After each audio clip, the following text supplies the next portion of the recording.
हाँ ले लो अपने मोबाइल से ले लो।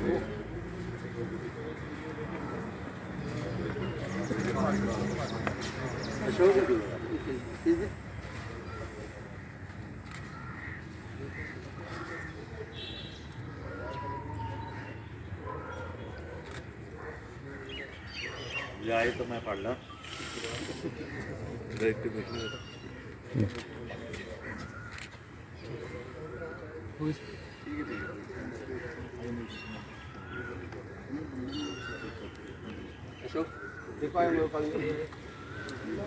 पवन जी वेद है ना राम वेद है वेद को बुला लेंगे जी। वेद में जाना मैडम ना या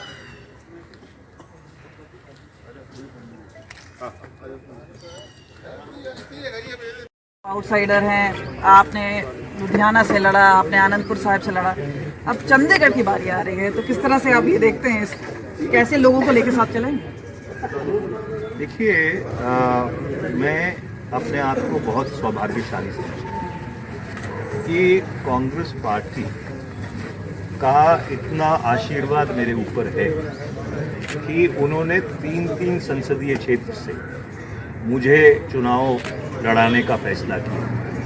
किसी संसदीय क्षेत्र में कोई चुनाव लड़ना आसान बात नहीं, और आज भी आप देख रहे हैं कि मैं अभी भी वहाँ से सांसद हूँ श्री आनंदपुर साहिब से, कितने लोग वहाँ से आए हुए हैं जो हमारे साथ हमारी मुहिम में शामिल हैं। इसी तरह बहुत सारे लोग लुधियाना से आए हैं, तो मैंने कुछ ना कुछ तो अच्छा किया होगा कि लोग हमारे साथ जुड़े हैं।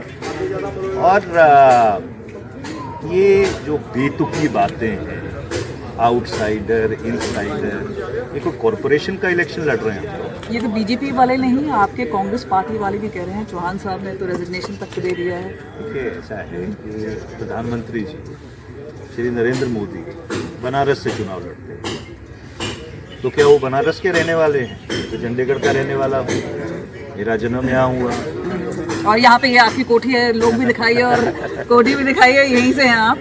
चौदह में मेरा जन्म हुआ, मेरा स्कूल यहाँ से है, 10 साल सेंट जॉन, फिर 8 साल सेंट जॉन्स में, फिर अपना सीनियर मॉडल स्कूल में पढ़ा, मेरा कॉलेज यहाँ से है, विश्वविद्यालय यहाँ से किया। तो ये जो बेतुकी बातें हैं कि इनसाइडर आउटसाइडर, मैं इनका जवाब देकर इनको सुशोभित भी नहीं करता।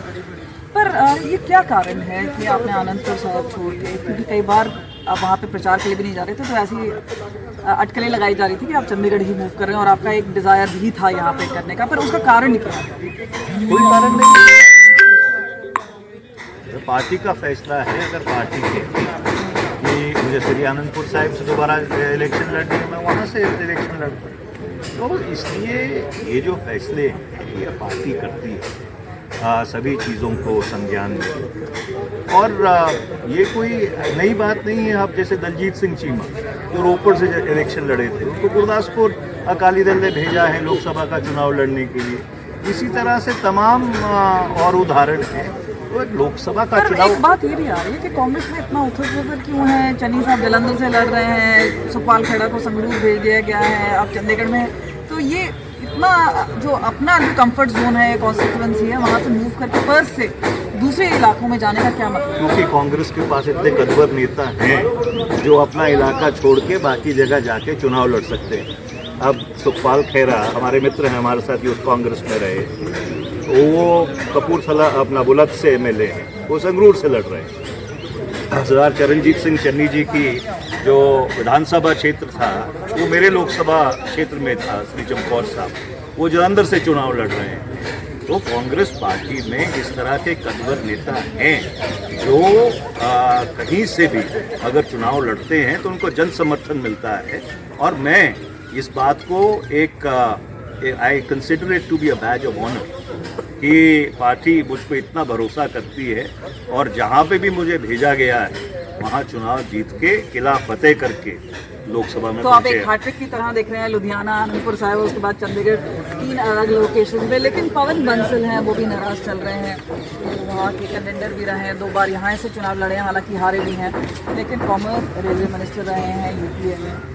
किस तरह से आप उनको मनाने जाएंगे, क्या करेंगे? क्योंकि देखिए ऐसा है, श्री पवन बंसल जी हमारे सबके सत्कारी और हम सब उनकी बहुत इज्जत करते हैं और मुझे ये पूरी तरह से उम्मीद है कि वो हमारे साथ हमारी रैली में शामिल होंगे। हाँ, थोड़ा बहुत निराशा ज़रूर है, वो स्वाभाविक, अगर वो ना हो तो फिर इंसान नहीं। तो पर उनसे हमारा 40 साल पुराना रिश्ता है। मैंने अपने ट्विटर पे डाला था कि मैंने जो अपना पहला भाषण था जब मैं भारतीय राष्ट्रीय छात्र संघ के NSUI का पंजाब का जनरल सेक्रेटरी था, तो इन्हीं के ऑनर में दिया था जब ये पंजाब से निर्विरोध राज्यसभा के सांसद बन के आए थे 31 मार्च 1984 को। और वो आखिरी भाषण था और पहला और आखिरी भाषण था जो मैंने अपने पिताजी के सामने दिया था, क्योंकि 3 अप्रैल 1984 को इसी शहर में आतंकवादियों ने उनकी हत्या कर दी थी। तो इसलिए एक हमारा आपका पुराना रिश्ता है। एक और चीज़ पूछना चाहेंगे, क्योंकि चंडीगढ़ जो सीट है वो इंडिया ब्लॉक अलायंस का है, क्या हम देखेंगे कि भगवंत मान आपके लिए कैंपेन करेंगे? क्या आप आम आदमी पार्टी से सपोर्ट? देखिए आज तो पहला दिन, अभी चुनाव में 45 दिन पड़े, 1 जून को वोट पड़नी है, हम 15 अप्रैल को बात कर रहे हैं। अभी चुनाव प्रचार जब चलेगा तो बहुत सारी बातें अपने आप सामने आ जाएंगे। देखिए बुनियादी मुद्दा ये भारत की अंतरात्मा है, भारत में लोक राज को बचाने की लड़ाई, भारत के संविधान को बचाने की लड़ाई तो है। तभी तो इंडिया ब्लॉक आया है, तो तभी तो बात करेंगे आम आदमी पार्टी से किस तरह से समर्थन आप देख रहे हैं, खासतौर पे क्योंकि चंडीगढ़ एक ऐसी सीट है, क्योंकि पंजाब का इक्वेशन अलग है, मगर चंडीगढ़ में तो आप लोगों का एक हम हरियाणा में भी अलायंस है, दिल्ली में भी अलायंस है, गुजरात में भी अलायंस है, पंजाब की क्योंकि आप पंजाब से आते हैं इसलिए वो एक कंपैरिजन हमने किया पंजाब और चंडीगढ़। पंजाब के समीकरण और हैं, जैसे हम वामपंथियों के साथ पिछले 50 साल से राष्ट्रीय स्तर के ऊपर कोऑर्डिनेट करते रहे हैं। आज भी हम CPM के खिलाफ चुनाव लड़ रहे हैं केरला में। तो इसलिए जब बड़े राष्ट्र के सामने चुनौतियां आती हैं तो अपनी दलगत सियासत से ऊपर उठकर हम इस चीज़ को आपस में समन्वय बनाते हैं और वो समन्वय बहुत ठीक तरह से बना है और इंडिया ब्लॉक बहुत कोहेसिवली काम है। एक आखिरी सवाल आपसे पूछना चाहेंगे, आपको लग रहा है कि ये जो लोकसभा चुनाव है पंजाब में, ये कांग्रेस और एक्स कांग्रेस के बीच में है, क्योंकि सुनील जाखड़ है, परनीत कौर है, रवनीत बिट्टू है, काफ़ी तरह से गद्दावर नेता हैं जो कि पार्टी छोड़ के चले गए और दूसरों से कंटेस्ट कर रहे हैं? देखिए ऐसा है, आपने बहुत अच्छी बात की। 2009 में जब मैं लोकसभा का चुनाव लुधियाना से लड़ रहा तो मेरे खिलाफ गुरचरण सिंह गालिब चुनाव लड़ रहे हैं। वो 1999 से लेकर 2004 तक और उससे पहले भी कांग्रेस के सांसद से लुधियाना। तो मैंने एक ही बात कही लोगों को कि जब अगर आपने कांग्रेसी को वोट डालनी है तो असली कांग्रेसी को वोट डाल दीजिए, नकली कांग्रेसी को वोट क्यों डाल रहे हैं। तो ये चुनाव बहुत दिलचस्प रहे। और संजय टंडन, उनके बारे में क्या कहना है? विक्ट्री साइन आप दिखाएंगे क्या? वो ऐसा है, मेरी किसी व्यक्ति विशेष से लड़ाई, मेरी एक विचारधारा से लड़ाई, मेरी लड़ाई भारत के अंतरात्मा को बचाने, मेरी लड़ाई इस राष्ट्र को बचाने, मेरी लड़ाई भारत के संविधान को बचाने। मैं जो बुनियादी मुद्दे, it's a battle for the soul of the nation, I am fighting for the soul of the nation, I am not fighting in India. हमसे बात करने के लिए बहुत बहुत शुक्रिया मनीष तिवारी जो की हाल है। कैमरा पर्सन चांदीराम साहब आउटसाइडर हैं, आपने लुधियाना से लड़ा, आपने आनंदपुर साहिब से लड़ा, अब चंडीगढ़ की बारी आ रही है, तो किस तरह से आप ये देखते हैं, कैसे लोगों को लेकर साथ चलें? देखिए मैं अपने आप को बहुत सौभाग्यशाली समझता हूँ कि कांग्रेस पार्टी का इतना आशीर्वाद मेरे ऊपर है कि उन्होंने 3 संसदीय क्षेत्र से मुझे चुनाव लड़ाने का फैसला किया। किसी संसदीय क्षेत्र में कोई चुनाव लड़ना आसान बात है और आज भी आप देख रहे हैं कि मेरे मैं अभी भी वहाँ से सांसद हूँ श्री आनंदपुर साहिब से। कितने लोग वहाँ से आए हुए हैं जो हमारे साथ हमारी मुहिम में शामिल हैं। इसी तरह बहुत सारे लोग लुधियाना से आए हैं। तो मैंने कुछ ना कुछ तो अच्छा किया होगा कि लोग हमारे साथ जुड़े हैं। और ये जो बेतुकी बातें हैं, आउटसाइडर, इनसाइडर, ये कोई कॉरपोरेशन का इलेक्शन लड़ रहे हैं हम लोग। ये तो बीजेपी वाले नहीं, आपके कांग्रेस पार्टी वाले भी कह रहे हैं। चौहान साहब ने तो रेजिग्नेशन तक दे दिया है। देखिए, ऐसा है कि प्रधानमंत्री जी श्री नरेंद्र मोदी बनारस से चुनाव लड़ते हैं, तो क्या वो बनारस के रहने वाले हैं? तो चंडीगढ़ का रहने वाला हूँ, मेरा जन्म यहाँ हुआ। और यहाँ पे ये आपकी कोठी है, लोग भी दिखाइए और कोठी भी दिखाइए, यहीं से हैं आप? तो नहीं, मेरा जन्म हुआ, मेरा स्कूल यहाँ से है, 10 साल सेंट जॉन्स, फिर 8 साल सेंट जॉन्स में, फिर अपना सीनियर मॉडल स्कूल में पढ़ा। मेरा कॉलेज यहाँ से है, विश्वविद्यालय यहाँ से किया। तो ये जो बेतुकी बातें हैं कि इनसाइडर आउटसाइडर, मैं इनका जवाब देकर इनको सुशोभित भी नहीं करता। पर ये क्या कारण है कि आपने आनंदपुर साहब छोड़ के, क्योंकि कई बार आप वहाँ पे प्रचार के लिए भी नहीं जा रहे थे, तो ऐसी अटकलें लगाई जा रही थी कि आप चंडीगढ़ ही मूव कर रहे हैं और आपका एक डिज़ायर भी था यहाँ पे करने का, पर उसका कारण क्या है? कोई कारण नहीं,